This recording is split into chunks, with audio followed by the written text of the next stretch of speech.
body. Where's my thumb still look big?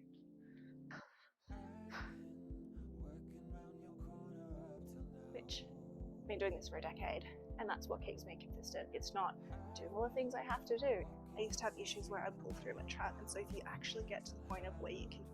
My name's Miss Kristina. I like fitness, I like fashion, and I like my life. Welcome to my mayhem. Do this freaking really... I'm not built for cardio. I'm built for picking up heavy weights, putting them back down. Looking pretty. The effort it takes to get there, oof, loud.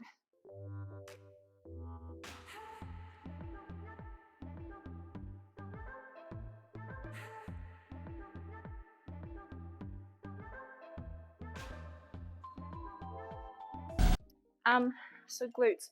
I always prefer to use a band. I find it helps me keep my knees out and keep tension in my abductors as well when I'm doing hip thrusts, which is always ideal. But I think with every exercise, with everything, some people are so like, you know, when you squat, knees over your toes, or no knees over your toes, or you gotta go parallel. I actually think you have to think about your leverages, what works for you, what actually feels good for you, right? Like with all my back issues, my arthritis, my endo, my moodiness, sometimes some certain forms actually doesn't feel very good for me. And you've got to learn how to, they call it auto-regulation. I just call it listening to yourself. But you've got to learn how to listen to your body and find what works for you. Because oftentimes a certain exercise might actually not be the best thing for you to do that day. So especially if you're a bodybuilder and you're training for aesthetics, like think about maximal aesthetic gain. Sometimes you will have to do things, often you will have to do things you don't want to do, but also think about what works for you in terms of form, technique, what you can feel best, what the science says and literature says. Combine it between the two.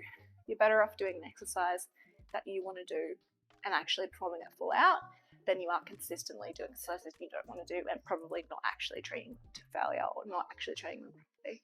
So allow yourself a little bit of auto-regulation. You know, I've been doing this for a decade, and that's what keeps me consistent. It's not doing all the things I have to do, it's doing the things that I have to do mixed with doing things that I want to do, which creates lifetime consistency. Anyway, I'm procrastinating because I don't enjoy these. Speaking of auto-regulation, I don't enjoy these, but I know I have to freaking do them if I want to be butt, so we do them.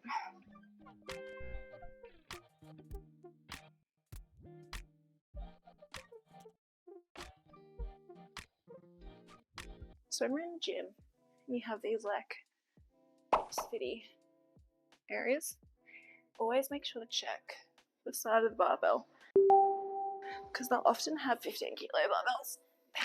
The other thing is, with this type of stuff, you ideally want to use, you can use bumper plates, but just know that bumper plates will allow for a little bit of torque, right?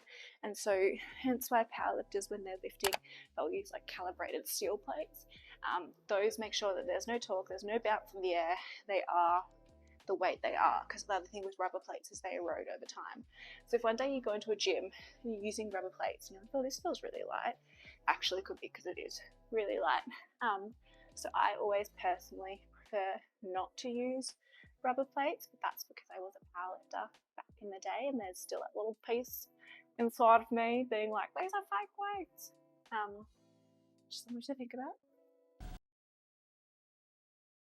Does my thumb still look big? God, I hope so. Just my little chicken wings. You gotta learn to find the bits that you want to change. Love them, but objectively change them. But I'm gonna get into some lunges.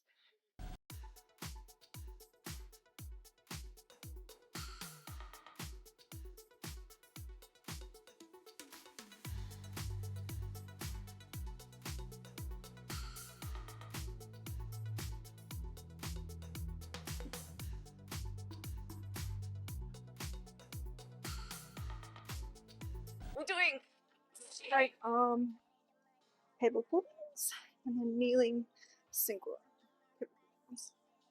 Go up. Now, we do They do. Because girl is jacked, regardless. And we're trying to be more jacked here and less jacked here. So, I can do with my body shape. Very fortunate. Bit of a shapeshifter. I started out fitness, then I moved up to figure, then I moved to bikini, and now I've moved to wellness. And, well, sorry, my upper body stays quite big. And my lower body, really what comes in first and flares up. That's kind of the opposite to wellness. So I think in theory, you're going to look at me like, you know, physically, I sit probably more naturally in like the fitness side of things. However, to get me fitness lean, I have to do like, you know, hours of cardio in not very much food for a very long time, which is all well and good, but I don't really like to live.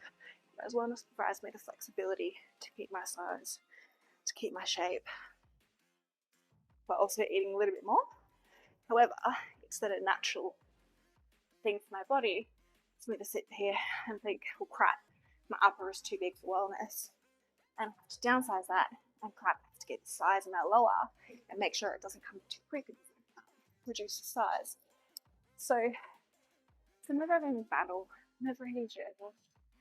And I just think, don't look at somebody else and compare where they're at, because, you know, my issues when I was doing fitness was getting leaner. My issues when I was doing bikini was being too big for the category and not being able to go to the gym. The issue now that I'm doing wellness is just trying to maintain and grow my lower and downsize my upper. You know, in this sport, you always have something you're working towards. So don't compare your day 1, your day 20, your day 400 to anybody else's. Actually doesn't matter. Constant evolution is what it's about. That's what challenge is what it's about. So I enjoy it, but I'm just gonna get these babies a little bit smaller and this baby a little bit bigger.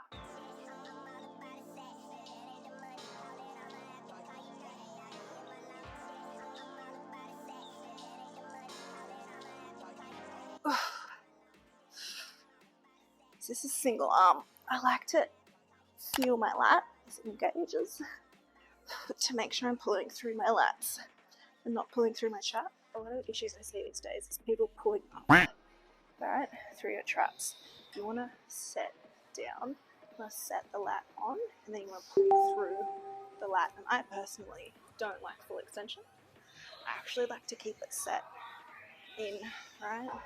I used to have issues where I pull through my trap, and so if you actually get to the point of where you can set it in, you can pull through it, then not once you're comfortable, then allowing yourself to go full extension. If you go full extension and it's not set, you're not pulling through your lats, you just need to pull up through traps. And no one judges traps for bodybuilding. No one cares. Alright. So last, I just did some shoulders. Last thing, trim, leg curls. And then I'm gonna go get a coffee and do some clients. But yeah, thanks for joining me on my training session. Just hearing me ramble. These are thoughts that go through my head at 5 a.m. in the morning. So thanks for tuning in. Stay tuned. I'll share more mayhem and madness and magic and all the other things with you next week. These are things we do in prep. Even though I complain,